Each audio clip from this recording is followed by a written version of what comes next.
How are you doing right now? Bad? I mean, to be honest, I'm doing pretty bad. The last 2 weeks have been a fire hose of bad, directed straight at us, our community, and our loved ones. We've seen nearly a dozen anti trans executive orders introduced, mass censorship of scientific research, preemptive compliance with these orders from sports institutions, and that's just the specifically anti queer and trans stuff. Then there's also the tariffs, the threat to take over Gaza, the cleaning out of governmental checks and balances, the attacks on immigrants, the Elon Musk of it all. It can be overwhelming, and that's sort of the point. This barrage of policies and changes is meant to destabilize us and paralyze us from fighting back or making sense of what's going on. Experts call it shock and awe. The phrase comes from a military strategy that uses overwhelming force to paralyze an enemy's will to fight back. These executive orders from President Trump are designed to normalize arbitrary and extreme policy positions and shift the window of what is acceptable political discourse. By bombarding us with a pile of wild policies, political opponents in the media and average everyday people can't keep up with the Trump administration and therefore can't really resist. And there can even be a physical repercussion to this barrage of news.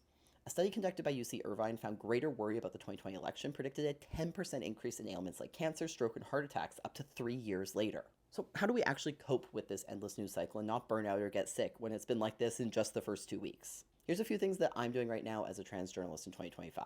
Number one, focus on what you know is true. Many of these orders and moves are meant to distract. They aren't actual laws yet.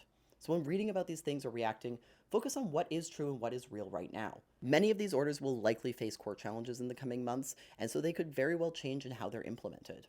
Number two, focus on just one issue.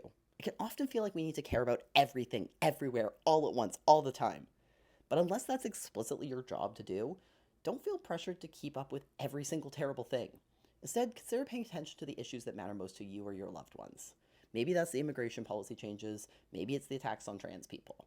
Not that other things don't matter, but rest assured that other people are worrying plenty about those other issues too. You don't have to do it all. And number three, don't doom scroll. Arts and business reporter Karen K. Ho popularized the term doom scrolling back in 2020 to refer to that endless brain melting time you spend scrolling your feeds absorbing the news.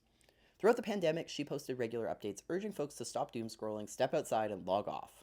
So close your FYP, yes, right now. Find something to do with another human being that's not talk about the news. Take a walk, eat some food, take a breath. I promise it will make you feel better. Because the worst thing that we can do when trying to fight back is burn ourselves out. Don't give the bad guys what they want. We are only 2 weeks into the second Trump presidency. There's a long way to go, and we have to take care of ourselves if we're going to be able to deal with it.